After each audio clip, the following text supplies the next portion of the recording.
wabarakatuh. Saya Ida Dahlia. Saya adalah peserta dari pelatihan tentang digitalisasi dalam pembelajaran. Saya akan memaparkan tugas pelatihan saya yang memanfaatkan aplikasi Gamma AI melalui recording Camtasia. Saya akan memaparkan tentang memahami simbiosis makhluk hidup. Simbiosis adalah interaksi yang terjadi antara dua atau lebih makhluk hidup dalam suatu ekosistem. Simbiosis dapat bermanfaat bagi kedua belah pihak atau hanya menghubungkan salah satu pihak, dan dapat juga merugikan salah satu pihak. Baik, kita lanjutkan. Simbiosis mutualisme adalah simbiosis yang saling menguntungkan di antara dua pihak. Simbiosis mutualisme adalah interaksi yang saling menguntungkan bagi kedua organisme yang terlibat. Contohnya, hubungan antara lebah madu dengan bunga. Lebah mendapat nektar dari bunga, sementara bunga dibantu penyerbukannya oleh lebah. Itu adalah contoh dari terjadinya simbiosis mutualisme. Apakah manfaatnya bagi kehidupan kita?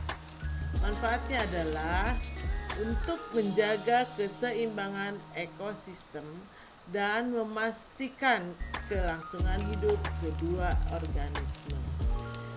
Jadi dalam kehidupan kita semuanya antara makhluk hidup baik tumbuhan maupun hewan adalah saling menguntungkan, saling berkaitan demi kelangsungan hidup makhluk di bumi ini. Selanjutnya yang kedua adalah simbiosis komensalisme. Simbiosis komensalisme, satu diuntungkan, satu tidak terpengaruh. Apakah simbiosis komensalisme itu? Simbiosis komensalisme adalah yaitu interaksi di mana satu organisme diuntungkan sementara yang lain tidak terpengaruh. Contohnya hubungan antara burung rangkong dan ruminansia.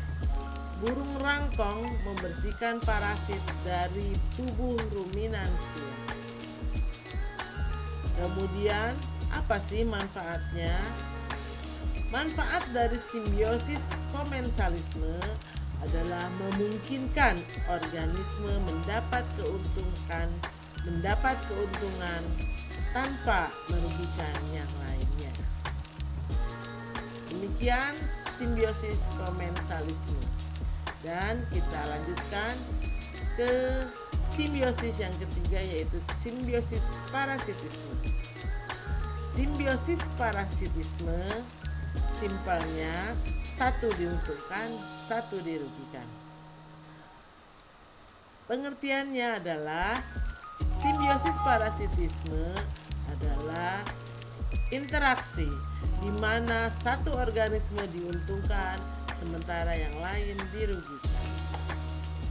Contoh, hubungan antara cacing pita dengan manusia. Cacing pita mendapat nutrisi dari tubuh manusia, sementara manusia dirugikan oleh cacing pita. Seperti itulah hubungan antara manusia dengan cacing pita yang ada di dalam tubuh manusia akan merugikan tubuh manusia itu sendiri. Itulah disebut dengan simbiosis parasitisme. Apakah ada dampaknya? Tentu. Seperti yang kita lihat, contohnya adalah ekosistem terumbu karang. Selain di laut, ada juga ekosistem hutan. Hutan memiliki banyak contoh simbiosis. banyak sekali antara tumbuhan dengan tumbuhan, antara tumbuhan dengan hewan yang ada di sekitarnya. Bisa terjadi hubungan saling menguntungkan atau bahkan sebaliknya. Ekosistem hutan juga memiliki banyak contoh simbiosis seperti antara pohon dan jamur mikroba, antara pohon dengan hewan yang ada di sana seperti rumput dengan rusa, jamur dengan batang pohon. Banyak sekali contoh dari ekosistem yang terjadi di dalam hutan. Selanjutnya, apa sih peran simbiosis dalam menjaga keseimbangan alam? Simbiosis dapat menjaga keseimbangan alam, seperti keseimbangan ekosistem. Yang pertama, keseimbangan ekosistem adalah simbiosis menjaga keseimbangan ekosistem dengan memastikan interaksi yang saling menguntungkan antara makhluk hidup. Yang kedua adalah siklus hara. Peran simbiosis sebagai siklus hara adalah di dalam membantu menyuburkan tanah, membantu mendaur ulang nutrisi dalam ekosistem, seperti pada simbiosis antara bakteri dan tanaman. Itu akan membantu menyuburkan tanaman yang tumbuh di ekosistem tersebut. Yang ketiga, peran simbiosis adalah sebagai keanekaragaman hayati. Simbiosis meningkatkan keanekaragaman hayati, keanekaragaman makhluk hidup. Dengan cara apa? Dengan cara menciptakan hubungan yang saling ketergantungan antara satu dan lain. Demikian, peran simbiosis ternyata sangat membantu menjaga keseimbangan alam. Selanjutnya, dampak perubahan iklim terhadap simbiosis makhluk hidup. Apa sajakah dampak perubahan iklim terhadap simbiosis makhluk hidup? Yang pertama adalah terjadinya pemutihan karang. Teman-teman tahu pemutihan karang? Kenaikan suhu air laut akibat perubahan iklim menyebabkan karang putih dan kehilangan alga simbiosisnya. Itu terjadi di laut, dampaknya terhadap makhluk hidup. Ya, dampak perubahan iklim terhadap simbiosis makhluk hidup. Yang kedua adalah terjadinya migrasi spesies. Migrasi spesies, pergeseran habitat akibat perubahan iklim dapat mengganggu simbiosis yang telah terjalin. Pergeseran habitat akibat perubahan iklim itu sangat dapat mengganggu simbiosis yang telah terjalin. Dampak yang ketiga adalah disrupsi siklus.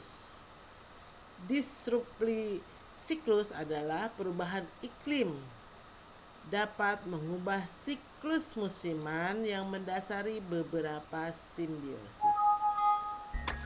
Perubahan iklim dapat mengubah siklus musiman yang mendasari beberapa simbiosis. Demikian dampak perubahan iklim terhadap simbiosis makhluk hidup yang terjadi di muka bumi.